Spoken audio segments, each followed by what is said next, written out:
Kind of partnerships, but how do we find that balance? That is the question. We won't do introductions. We're not going to go around the table to introduce, but this will be very participatory. So this will flow according to where we want to take it. And anyone that speaks for the first time, I encourage you to give a short introduction of yourself, where you're from, what you're doing. So through that, we will get to know everyone on the table. So I will give a little kind of background into the motivation behind this table, and then I will give maybe a few teasers, and then I'll open it to the floor, to this wonderful room, for you guys to share where you want to take this. So we're talking about the border of trust. I will give a few anecdotes. Anecdote number one, not in the mail space. In the intelligence world, security, national security, there are already artificial intelligence systems where authorities put in all the information they have. Satellites, imaging, what's happening in the social media, surveillance, the news, everything. And the AI machine spits out some insights. For example, you need to look into this village. There's something suspicious happening there. One of these companies is the one that led to the capturing of Bin Laden. Bin Laden from the terror organization Al-Qaeda that did the 9/11 attack in the US. They found him thanks to an AI machine that helped them not to know where he is, but to know where there is suspicious activity. And these things are already being active by all kinds of security forces around the world. There are some people in the impact world that are saying, if we're using that for surveillance and security, why not also use these kind of insights for impact? Let's collect a lot of data about what's happening, feed it into one system, and let the system tell us what's changing. What are the insights? We're just helping it get high quality information, and the rest let the machine does, because it can process so much information that us as humans, it will take us too long. This is anecdote number one. Anecdote number two. Part of what we do as in rural census is we have a mail monitoring evaluation learning system for a platform powered by AI. And one of the things the system does is generate automatic reports. So based on all the information and the theory of change and all the data collected, you click on a button and you get a draft report. And we usually show it to organizations that are non-profits, and they are the ones writing reports, and like, oh, amazing, will save me so much time. Let me use it. And one time we showed it to a foundation. The foundation that gives money, and they are the ones reading reports that other people write. And we told them, look, it can save a lot of time for your grantees, and they can focus on the learning. And they were like, wait. We want them to write it. We are very scared that someone else will do the report, because what if they will not learn anything, and they'll just click on a button and not skip the whole learning in the mail or the meal? What if the AI will make decisions that is like, this is good, this program is going well, program is going not well? How should AI decide if this is good or this is bad? It's complex. We want humans to take ownership on it. Okay, they can use a little bit of digital, but not AI-generated reports. No. Anecdote number 2. And anecdote number 3 is everything around the context of local languages and local dialects. Most of the models today are based on English or other European languages. If we talk about Kiswahili, the models work much less good. And if we talk about a local dialect that's not so commonly spoken, forget about using AI for that. You need to go through the process. So what is that process from what the person is saying to the AI, and what are we losing in that process, and maybe what do we need to make sure that is still in the hands of people that understand the context and understand all the nuances of the language. So these are the anecdotes. Like I said, it's questions just to bring us, trigger our curiosity a little bit. Now I want to open to the stage, to the floor, for any kind of sharing. So you can introduce yourself, and you can also share if any of these anecdotes are interesting and you want to talk more about it. Maybe you have something else that I didn't mention that is interesting for you to explore, and we'll take it from there.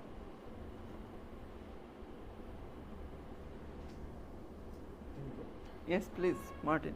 Thank you for the anecdotes. Although some of them, like the security, already like we're already talking about the biases that comes with them.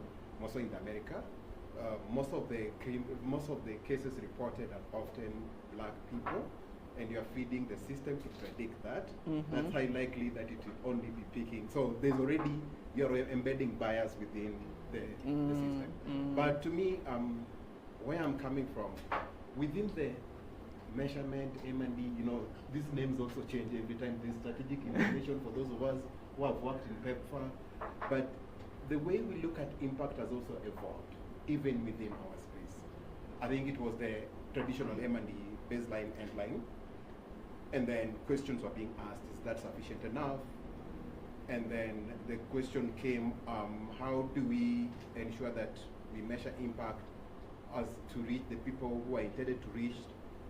How do we reach them? Then the realist evaluation came into being, and then we were like, how do you reach in a complex program? How do you implement it? How do you implement that? Development evaluation came into being. And so, to me, even within the M&D space, the way we measure impact has really evolved. Mm-hmm. And we now have the theory-based evaluation, outcome harvesting. Like, there are just very many ways that impact is currently being measured, that we need to be very clear in terms of clearly mapping out what aspect of impact do we think AI adds value in the process. Because the way we measure impact at the moment it's not standard. Like even AI. So that's the point that I wanted to raise. So that even when we're thinking through how do we rethink impact, does it mean we need to change the way we do things, or how do we map it into what's already doing, which is already evolving? Yeah, amazing. Yeah.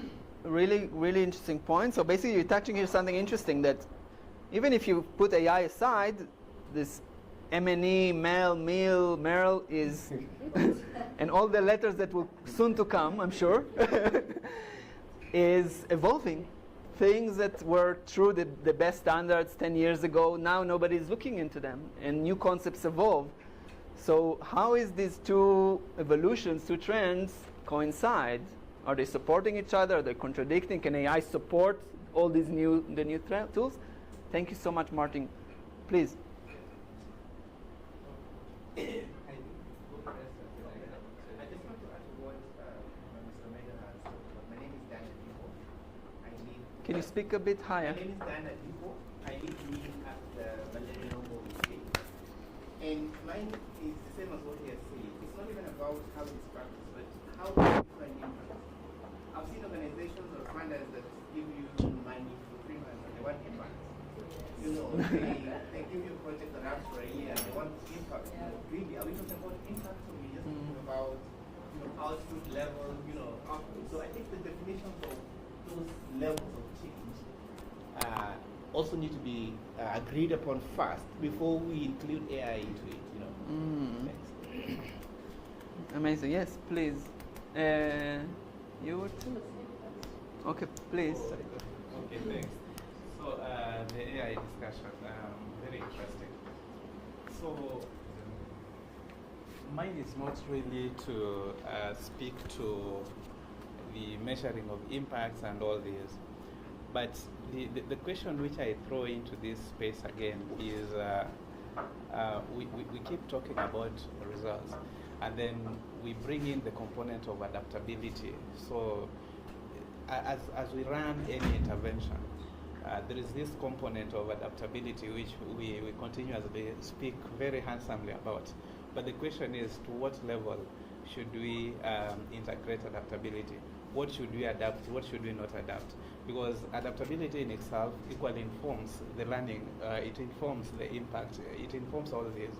And again, you push this back to most of the interventions that we implement literally are funded. And they operate kind of within a space of kind of a restricted space.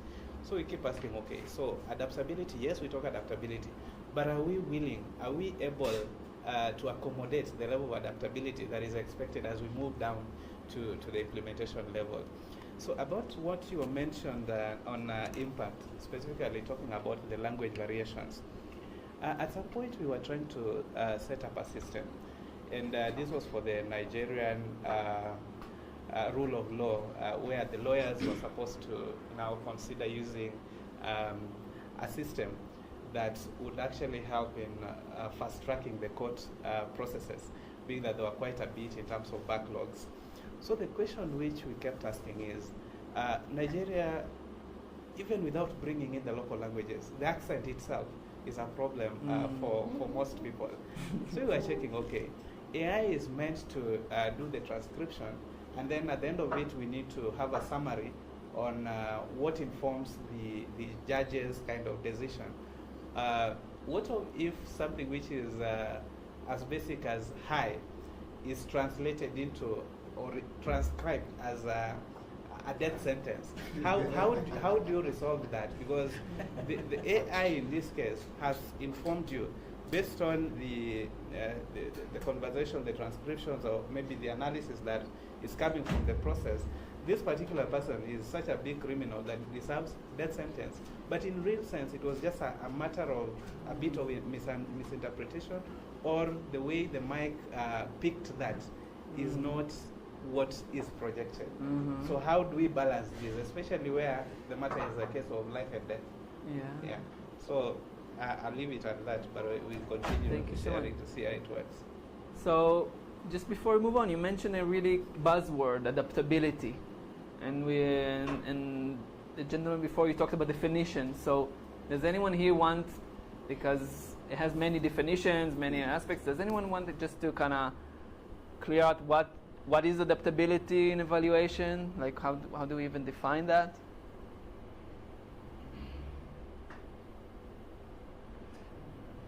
Can I try?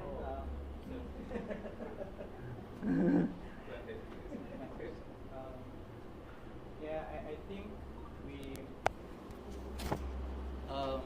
we adapt so consistently. In fact, the other question is, who do we evaluate for? Who do we measure for?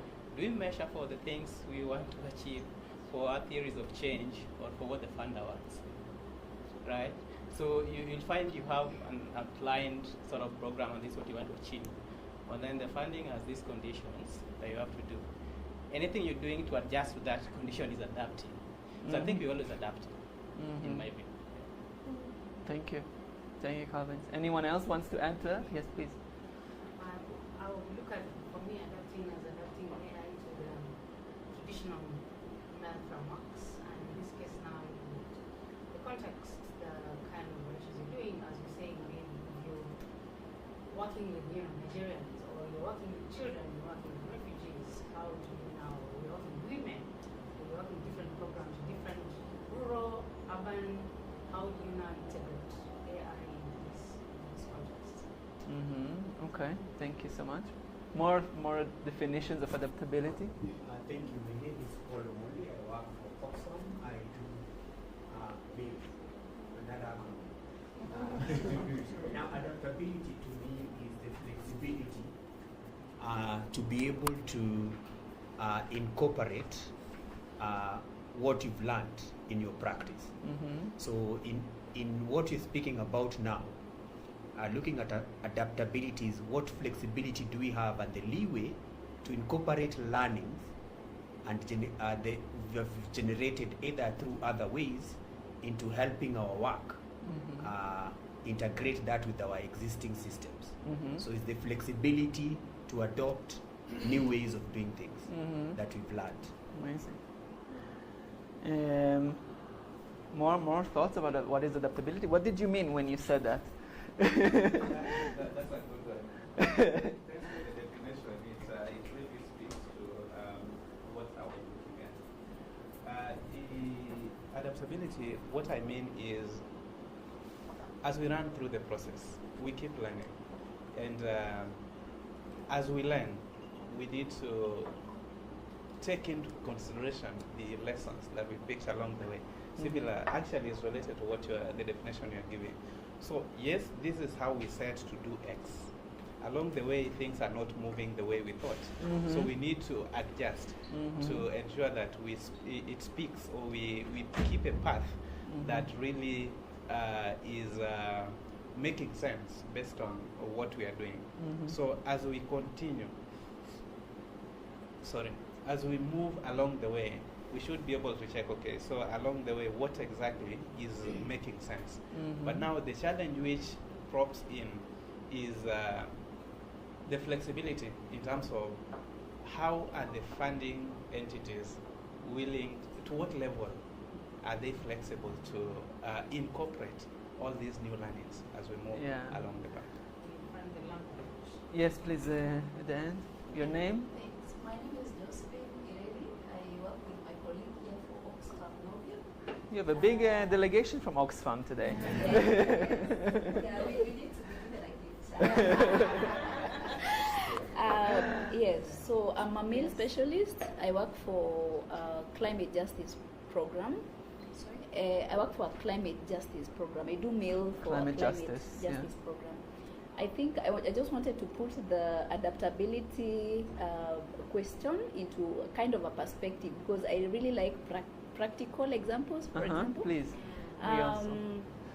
In my former employment, we had a big grant from the Ministry of Foreign Affairs, the Netherlands, and the program we were working with in a consortium of different partners, with HIVOS and other partners.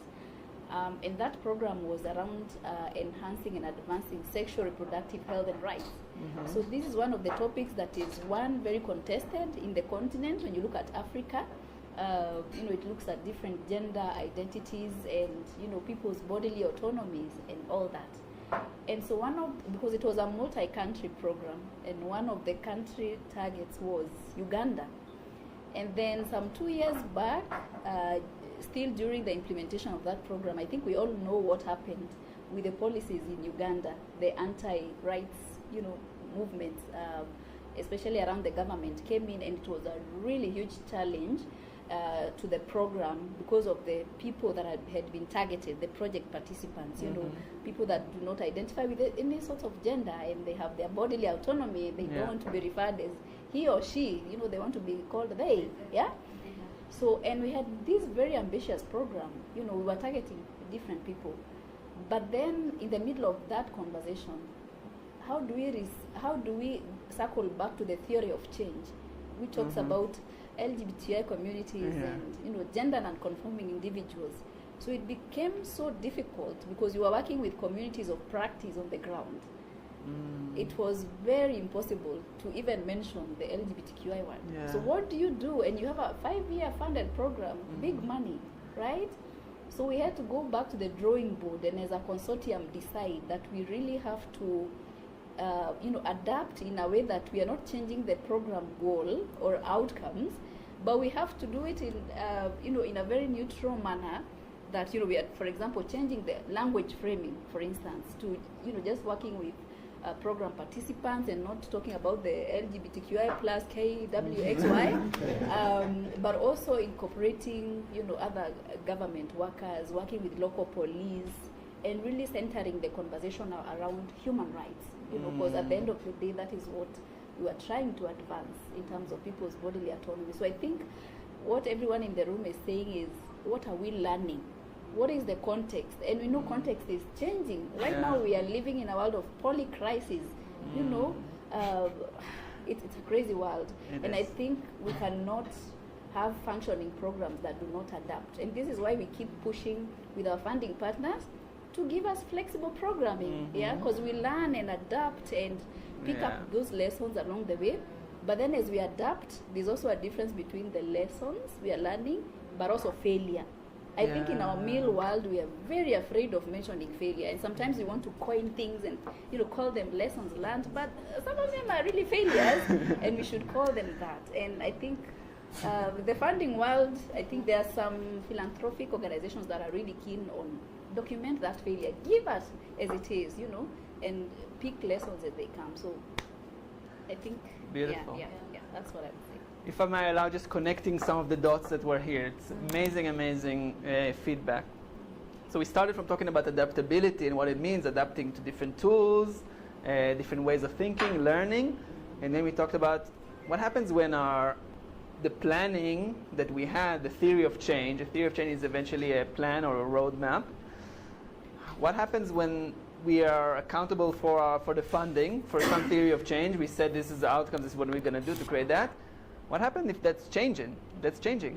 You mentioned with LGBTQ rights, you start by the initial outcome is building communities and strengthening, and then suddenly keeping them safe is already a big challenge. So the whole amazing plan that we had needs to be revisited. Same changes can be, by the way, to the other side. Maybe you're very modest in what you thought you can do, and suddenly the program is going really well.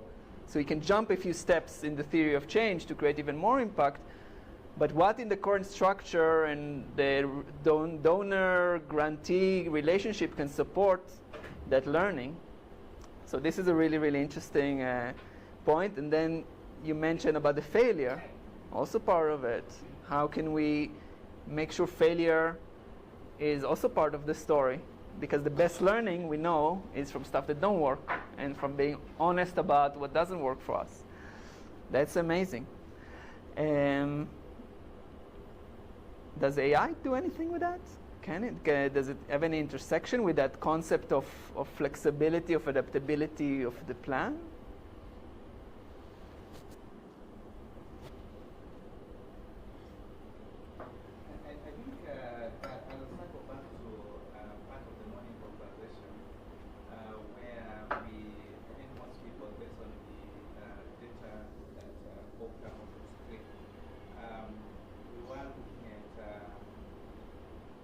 aiding or speeding up the decision-making process.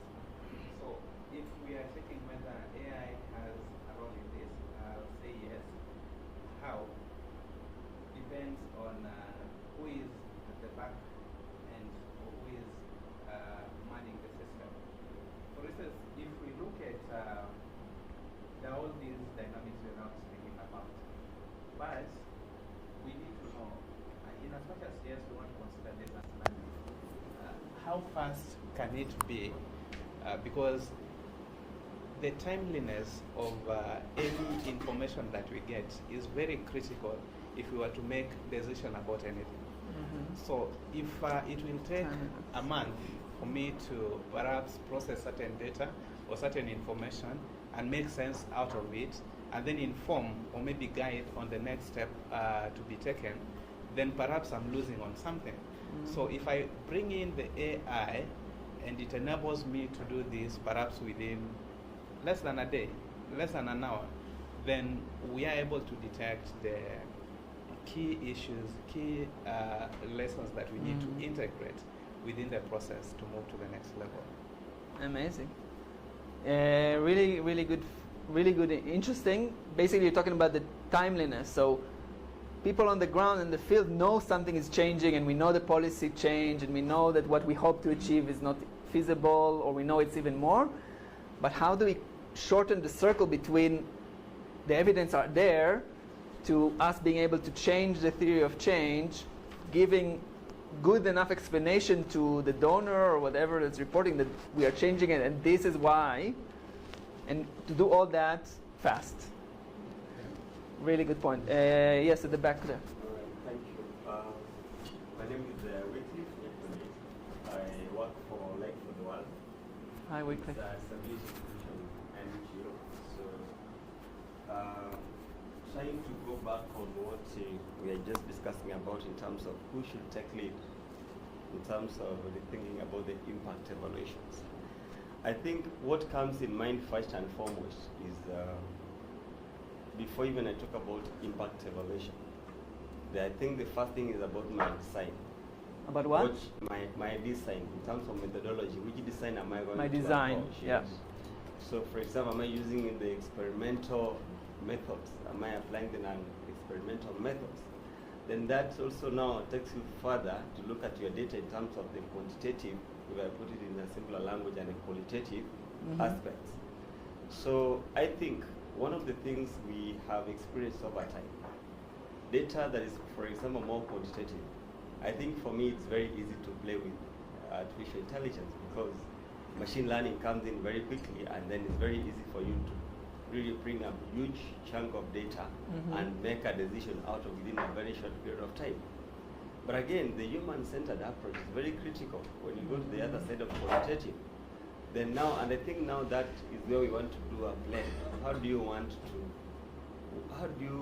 triangulate the data that is more quantitative to speak to the stories, the experiences, the daily practices that we hear from the people's experiences in terms of how they are encountering the effects of the project.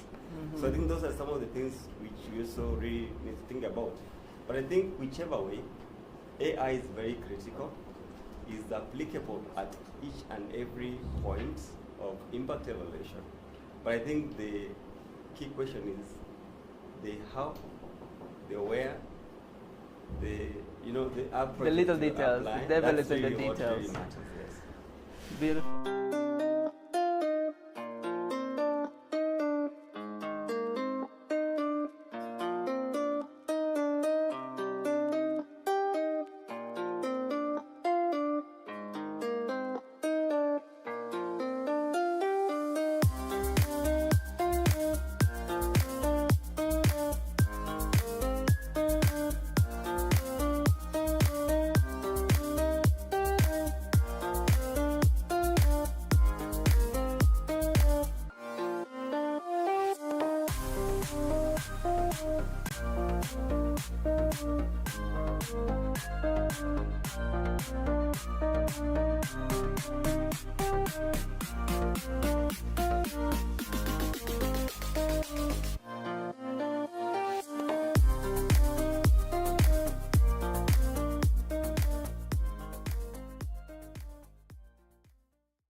building this thing that uses a model to drive cars, how reliable is it? How safe is it? Like, if you get to a point where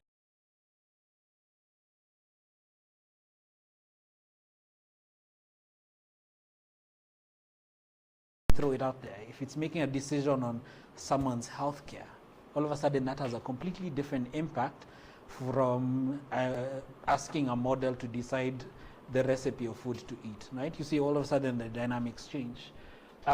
Privacy and security, I think we've mentioned a lot of that because there's inherent things we need to think about. So whether it's, am I cognizant of what data I am feeding into models? Sure, thank you. So I know a lot of people at individual levels within the organizations you work with, is there a structure for how people use these models, or it's just like everyone has their own ChatGPT account and you do whatever you want? I think if you then individually start to become champions of, how do you start to put controls, and especially if you sit at a decision-making level, because whether we like it or not, down the road, human beings are inherently lazy. As long as I don't have certain controls, at a certain point, I will make those mistakes. A good example is the Samsung case. So I think there are controls at company level that I'm sure your IT guys can do. I think the model that a lot of companies used to operate in the past is just lock down everything. It's the problem with also locking down everything. You then now cut off people's productivity. People can't do stuff. Inclusiveness, I think we've talked about that. So how do people get included in what AI does? So I think Gesa kept on making reference to beyond just we're the end consumers, how do we become part of the creators? How do we become part of contributing to what these AI tools can do? And the good thing is now with these AI models or tools is you don't have to use the one that was created before. You can actually build your own. And I think the fun thing and the exciting thing about being in this world today right now is the fact that it's ever so simple. Well, not simple. Let me not oversimplify. But it's getting more easier for the non-technical people in the room all of a sudden to be involved in the actual creation of these technologies. So it's no longer the devs in a corner somewhere with hoodies, with Red Bulls, deciding what happens, right? Transparency is, I think, something we've mentioned. Like, do we have transparency to how these tools operate?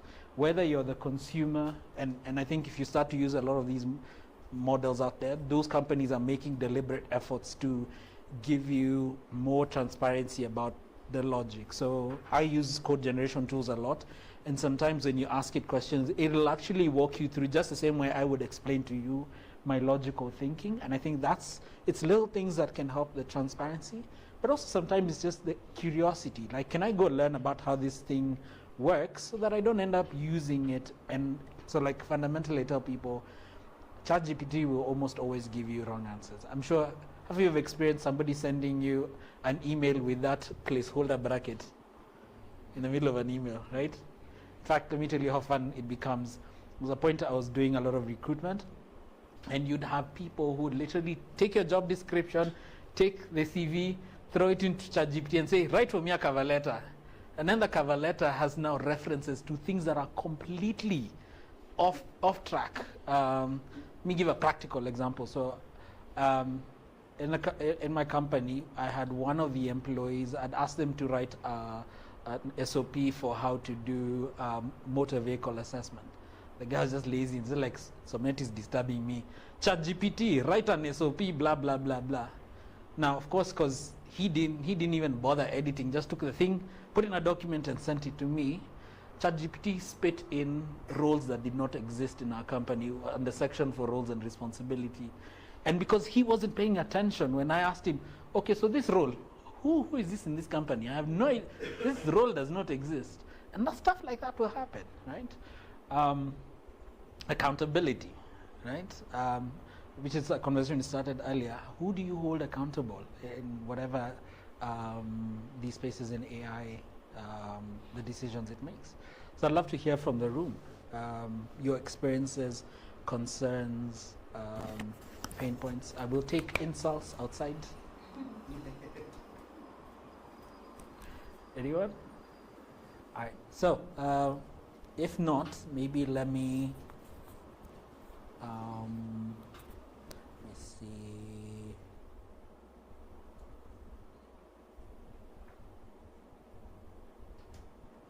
So let's say we made a decision, and actually let me use an example of something that's happening in the US right now. So our good friend Trump has been on a mission to deport people out of his country, right?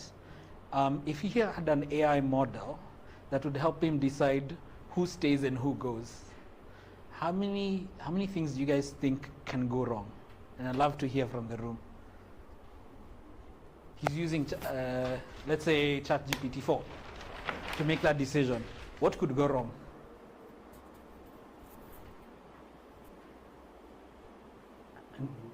I'd possibly look at it in two different ways.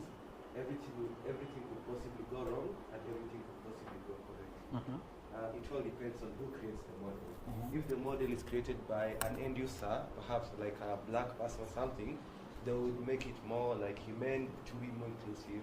But then if it's created by someone who's not a target or an end user of the model or product, then the biases that will be induced perhaps could alter everything about the model. That's making it ineffective. So there's bias. What I'm hearing from you is there's bias inherently in race. Pardon?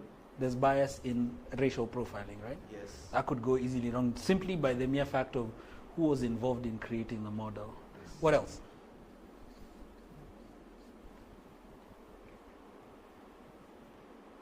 Stereotypes. Stereotypes? Like, for example, like let's say white people perhaps could be having stereotypes against some certain people, and they'll induce the stereotypes into the models that will affect the outcome of the model in the sense of judgment. And perhaps these stereotypes could be wrong, but then it was ingrained in them. It's something that they were naturally born in the system, so they have just to adapt to it, but it's a wrong model. So now they'll be projecting it to a different system, and in the process, like, enhancing it. Okay. Anyone else in the room? The data privacy also. So if we upload like a database of immigrants, and then maybe try and separate like those who are documented versus those who are not documented, where else could that data go? Yes. What else can that data be used for? Yeah, that's actually a very interesting thing. Because remember in my example, I never specified who created this model, where it is, where. So let's assume it was some guy with ChatGPT somewhere. All of a sudden, somebody is maybe lazy and just decides, here's a database of all the people. All of a sudden, public information. But even beyond that, I think you raise a very interesting point. So I built this thing to make a decision. What happens when one falls into the wrong hands? And what happens if I intentionally target it to get rid of specific people, right? And even at the data level, what happens all of a sudden if this data gets into the wrong hands? Can I bring in a scary example? Your reaction. All right, so how many of you have heard of CRISPR? Yeah. Yes, DNA sequencing. So a couple of years back, there's somebody was trying to figure out how to get rid of the DNA sequence that causes malaria in mosquitoes. Inherently, he ended up building a way in which you can actually alter the DNA of a live being, which means you can create designer babies. See how many ethical issues there are there. Sorry, scary topics, right? But one of the biggest risks they faced is, if I can change the DNA of someone, then it creates an opportunity for me to create a virus that can target a particular gene sequence. So all of a sudden I can build a virus that, let's say, gets rid of a particular race or a particular trait in human beings. You see all of a sudden how that gets chaotic. I think somehow that project kind of died down because the ethical boundaries of that, because if that gets into the wrong hands, and in fact there's a very interesting book called tools and weapons. And one of the best examples it gives is most of the things built on Earth can be built as a tool and a weapon. Take the broomstick in your house. Use it to clean your house. I can also use it to beat someone, right? So all of a sudden, if we're not careful, these tools can go south very quickly, and not because AI will take over the world and robots will become smart. Actually, I dare say we will probably be the most cause of our own problems than AI would. Cool, so let's go back to examples. So there's privacy of PII. I'm sure everyone knows what PII is. PII, so 2018 General Data Protection Regulation.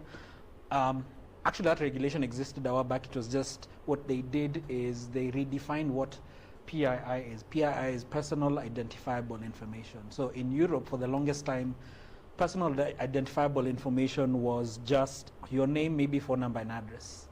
But now, in 2018, they redefined that to say anything that can be used to identify you in a data set is subjected and called PII. Something as simple as my behavioral patterns. So maybe, can I get a volunteer in the room? Right? So in the morning when you wake up, what's the first app that you check on your phone? Bible app, and then which other app after that? Bible, TikTok, and maybe a third one? Instagram. So when GDPR was being written, those are some of the considerations we're looking at. If I can use your behavioral patterns to identify you in a data set, that is PII. That's why Facebook and Google were the first to actually get into hot soup. Because very quickly, if I have data on your behavior, browsing history, but even just simple interactions, what app versus then next what app, then all of a sudden that's considered PII. That's why GDPR became all of a sudden it changed the way people thought about data. So in the world that you guys work in, I'm sure you guys handle a lot of stuff without even realizing that it's PII. Phone numbers, addresses, what else? IP addresses. In your phones, there's something called an advertisement ID. That cookies is another great. That's why all of a sudden all the websites started telling you about cookies. That's because of GDPR, because those cookies track your behavioral pattern, and that's what advertisers want. And that's considered PII. So I'm sure in the world that you work in, people collect so much information about people. In my world, I collect people's license plates. I have the claim numbers, policies. I can tell how many times, in your example, how many times has this person claimed for damage in the last 1 year. If I can use that to identify anyone in a data set, all of a sudden, that's PII. So GDPR redefined what PII is, but also it put in very interesting safeguards. So let me use another funny example. So my medical records. So one of the controls of GDPR is it gave people what's called the right to be forgotten. So in the EU today, I think, I can decide I'm not going to use any of Meta's platforms anymore, and I can go to Meta and actually communicate and say, please delete everything you have about me. And I mean everything. And by law, they're required, and if they don't, then there's a very crazy fine. I think it's either 4% of your revenue, like if they completely refuse, or some crazy fine, right? When it came out, actually, Morocco was told by France, you don't put a data protection law, we can't trade without you. We can't trade with you. So that's the level of where it goes to. Where was I going with this? So PII, very important. Where was I going with this now? My brain, scatterbrain. Yes. So imagine all of a sudden your biodata in different places. So in the worlds that you work in, how do you protect that person, a vulnerable community, or that person wherever, of their dignity or their health records? So if I, in my health record, say, let me use an example, I have syphilis. That's private to me. Do I want that on a model somewhere? Do I want that data anywhere? In GDPR, they actually give people the right to be forgotten, with exceptions. Medical records, and criminal records, because I can't tell my doctor, listen, I have syphilis, delete it from my record, because that constitutes an incomplete record. So in certain specific industries, there are controls to what you can actually erase. That's a very interesting thing GDPR did. Back to my initial example, or does anyone have anything to add? What else could go wrong?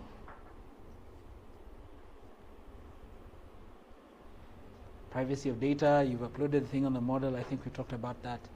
What else could go wrong? I mean, in terms of modules, if they're supposed to, okay, get rid of some immigrants, how it tied to their dependents, you know, because you can take away a mom and they have a younger child. So I think that's one of the issues of Ethical consideration. So that's and in fact, it was actually a very big concern of separating families. Like, what's the threshold? Like, so yes, you've taken away the parent and they have a young child. Then what happens? Are they a citizen? Are they not? Because yes, you might get rid of this person now, but they have a child. As soon as that child turns 21, they can readjust that person's status. But then when they try and re-enter the country, all of a sudden it's a problem because they're on a wait list. See all of a sudden how this thing can get chaotic. Anything else? Yeah? Political and social instability. Uh-huh. The American reputation in the world. Yeah. And just try to find what people do. Okay, that's a very good one. There's enough people who care about their reputation, and that could cause a lot of political instability, even when that data gets into the wrong hands.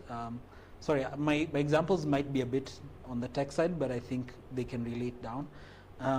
In 2019, I'll give you two examples. 2019, there was a terrorist who attacked some place in France. And the FBI went to Apple and said, guys, create a backdoor into the iPhone so we can open this guy's phone and find out what he was doing, right? And actually, in that particular case, Apple, Facebook, and Microsoft went and sued the FBI for violation of privacy and actually won like 3 different cases. And so that's the extent to which all of a sudden, if you're not careful and data falls into the wrong hands, things can go south. But then, back to shared responsibility models, there's the things that the platforms can do, then there's also the things you need to do to protect data. The other example I had was, so in this particular case, we have data of immigrants. It can be misused. It can be used to target specific people. And all of a sudden people are out of livelihoods. Another good example is there's a point in Ukraine where there was a large cyber attack that rendered almost every hospital and anything software was down. So there are guys who are like, guys, I was scheduled for surgery today. I walked into the hospital, no machine works. Zero, nada. Now imagine how many people are on life support that could potentially lose their lives. Cool, I see we have a couple of more, 1 minute. So, what do you guys think we can do better to not end up in these situations? Or even at the positions that you guys sit in? Where do you think you can contribute to making sure we run a more ethical and data protected outfit? Where can you contribute? Because there's a lot of stakeholders in that conversation, but I think everybody, each one of us we have our own part of the shared responsibility. So I'm curious to hear from you guys. Where do you think you can individually contribute to making sure AI is better and doesn't take over the world? Yeah. What you can go about that is by creating smaller models rather than focusing on the larger language models. So we'd rather go the smaller model routes and more agentic models that are more contextual and have our local nuances. Okay. Right. And are more inclusive in the for the local context. All right. Cool. For example, like rather than focusing on, let's say, a European-based model for a local decision-making process, you have a model that is locally made, perhaps, that can with more local context. For example, a language model, like let's say it's a model made in Europe that doesn't understand our local languages, but then we have a local model available that has more context in terms of the languages spoken here. For example, like let's say you're trying to communicate with someone who understands local languages like Somali, the Luo and everything. Would it be better using a model like ChatGPT as compared to someone else produce a local model with much more inclusiveness of the language in its development?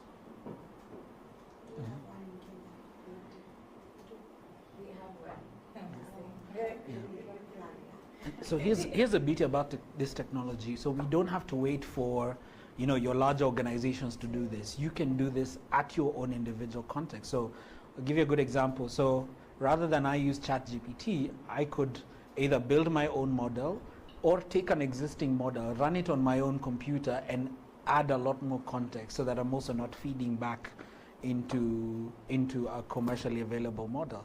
It's a bit more on the technical side, but one of the things I love is that the companies that build this stuff are making it even more easier for you to do that. And I think as technology, I think there's enough efforts to democratize tech. So you start to see even local companies are saying, hey, we'll build our own, because the context of why we're doing the thing. I think I spoke to someone a couple of weeks back in the healthcare space who said, listen, I can't use any publicly available model because the amount of nuances they won't understand is crazy. So he's slowly building his own, but then there's a potential opportunity that he might be able to make that available. So rather than sit on the side of only the consumer, maybe we become part of the creation. And the more technology gets better, the easier it becomes to do the stuff. Yeah. Anyone else? Yeah, I think from my standpoint is more about educating people. I think there's too much information, but not information that can be synthesized into our sectors. So from where I'm seated, it's just if I can get as much conversation about using AI, this is what it can be able to do, but then still safeguarding the people that we work with. I work with vulnerable populations, refugees. I mean, it is already such a volatile scenario, but understanding that we can use AI in these situations for good while still safeguarding. I think there's more apprehension in terms of acceptability of the tools within AI, and so most people need to be educated, and they have to understand why this is important at such a time as now moving forward. Yeah. So we are just having this conversation here, but I need to have it at like community level with like imams and like faith-based organizations, or within the partners that work within our regions. So not just that nice or the ceremony rooms. I think what you touched on is this key thing in this entire ecosystem is trust. So it's the people who are giving you this information, you're carrying their trust. And so how do you make sure that you don't violate their trust? And even if you think about the actions that you choose to, so I use it as a framework for deciding when I'm collecting data, am I going to violate someone's trust? If I use this data, where can I break trust in the ecosystem, whether it's with my customers, my beneficiaries, my whoever, because fundamentally that's why they give you that information, like because they trust you. Yeah.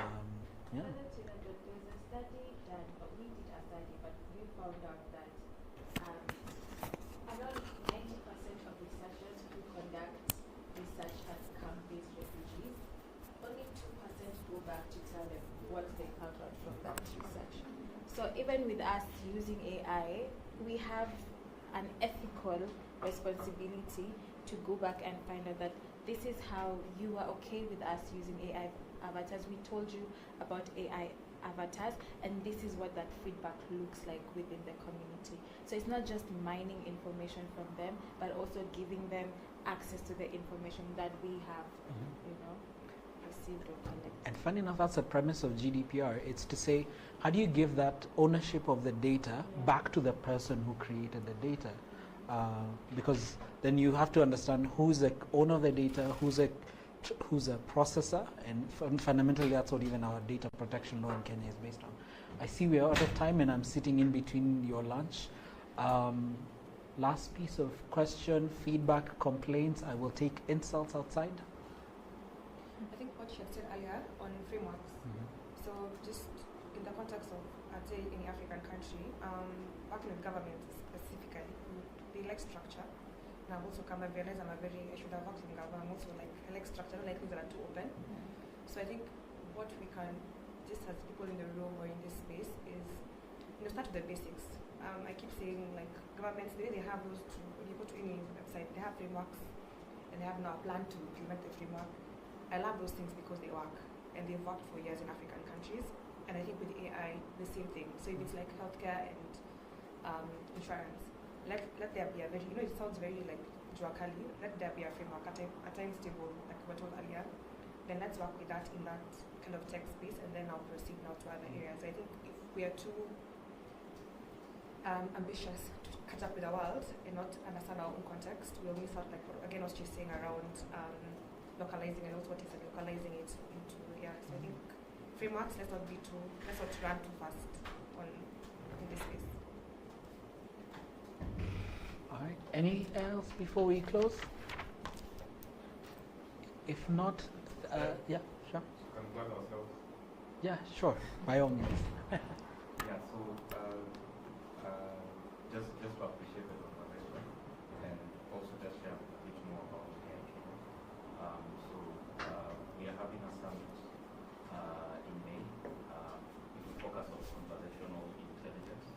It's the second round of summits that we're having. So it's basically targeting senior managers and C-suites in terms of giving them a very condensed conversation where they interact with providers in the country who are actually building AI solutions, as opposed to people who just talk about theory.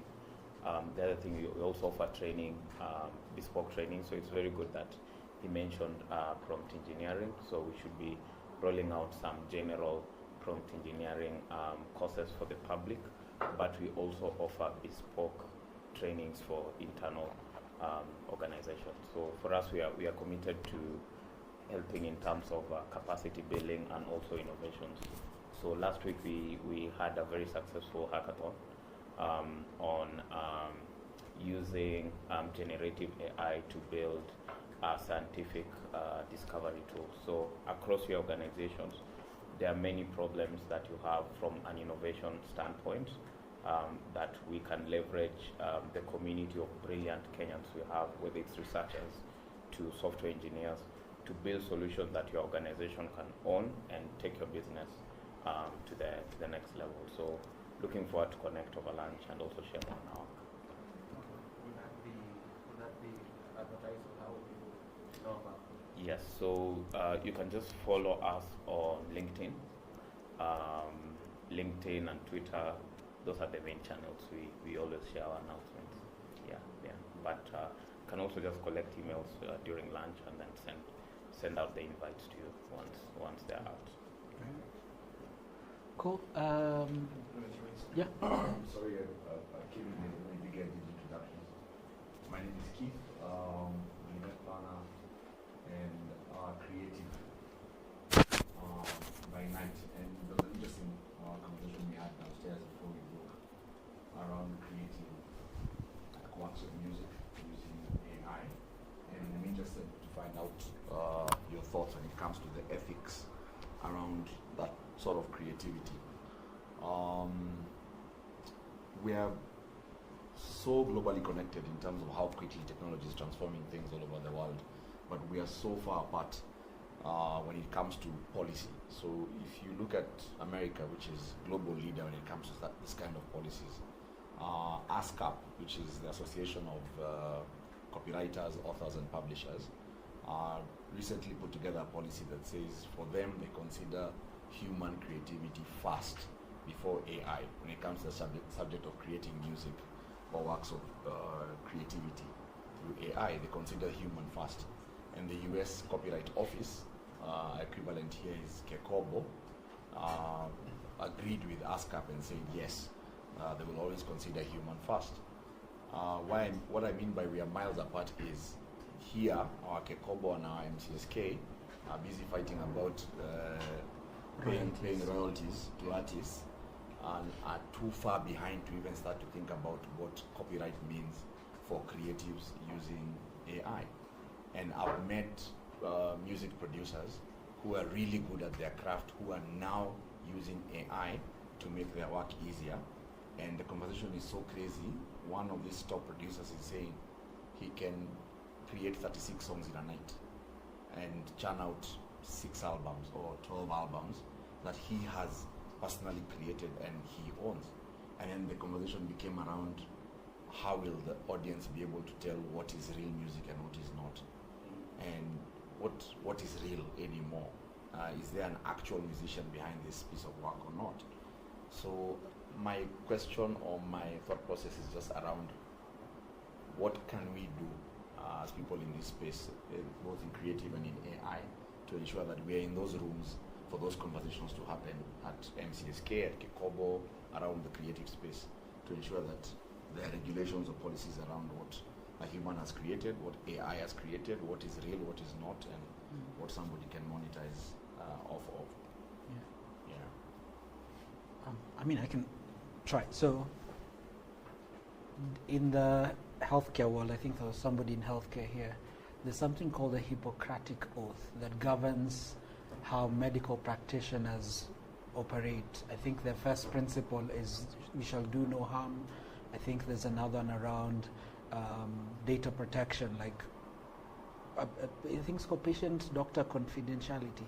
I think maybe in the music industry we might have to think about creating a framework like that governs how people create and what are the boundaries of what they create and how it's used.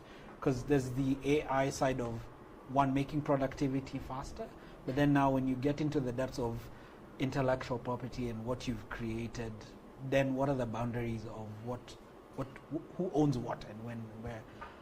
That's a very long conversation to have, but it's a very interesting one to start. Yeah. And even in that conversation around ethics, this tool that everyone is raging about, Suno. If you go on Suno and you give it a prompt that you want it to create for you a song that's Afrobeats and blah blah blah, and you want the voice to sound like Nyashinsky, it'll give you a song that sounds like it was sung by Nyashinsky. And of course, there's a copyright issue there. Okay, there might be a copyright issue there, there might not. But who is Nyashinsky suing here? Suno or you who gave the prompt? Because why has this technology been able to infringe on his copyright or on his voice? All I did was put in a prompt. Is that a copyright infringement? That's where it hangs in the balance. It's a very interesting subject.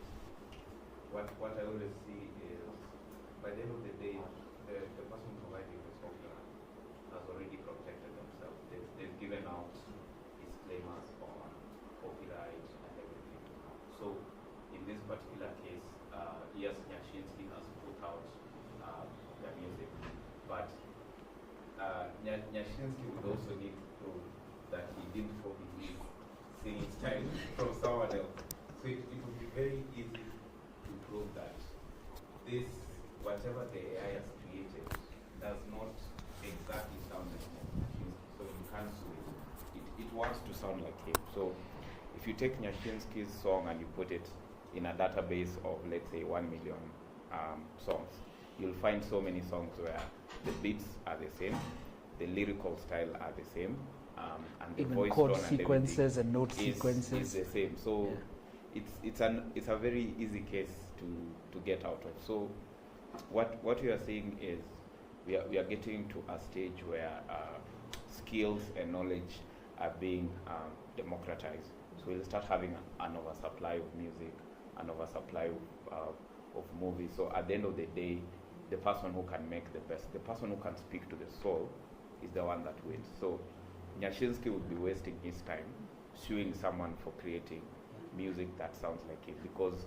he would need to prove, okay, who are you using as a distributor? Where did that distributor put music out? Did you put it in the public on radio, right? And if someone hears it and sings like him into an AI system, like, it's this rabbit hole where it So becomes very hard to... There's an interesting argument where they say we've gone away from the age where knowledge is the thing that makes you valuable. Now it's what you can do with it. And that will fundamentally even go back to changing what is intellectual property, who owns what. Because if you think about music, that argument of, oh, this song sounds the same, how many people have sampled? And there's cases of sampling in millennia. So I think AI... Is we've moved away from, Halle Berry is acting in a movie, right? To Halle Berry needs to consider renting out her likeness to people who will use her likeness to create movies. So as an individual, she can only be at one place at one time. But if you hire out your likeness, you can be in multiple places. So the game has changed. Basically, is what we are saying. So it's a whole new world. I think the sooner we think about like how to embrace it, like even from a music point of view, the creators, the filmmakers, and I think that's why Hollywood actors were on strike. Was it in 2023? Because they were like, now, what does the future look like? What do our careers look like? So then, I think we will start thinking about that. When you're talking about movies, I'm thinking about Black Mirror. You've watched? Yes. So if you haven't watched it, please go. It pushes the boundary of what technology can become. So guys, can we have this conversation as we head up to lunch? All right. I don't know how frequent this conversation, this kind of meeting is free, but I don't think that in you as the staff you can have more research. The use of AI in research. So when you publish a paper or submit a paper to a journal, there's normally a clause asking, a section asking, have you used AI? And there's a disclaimer that currently this journal does not acknowledge AI as an author. That takes the responsibility back to the author. Okay. Time is up. So let's continue. What I'm saying is in the next one, please mobilize more researchers. I think we'll ask the team at Rural Census to set this up again, because I think it's a very interesting conversation that needs a lot more time. All right, thank you everyone for your time.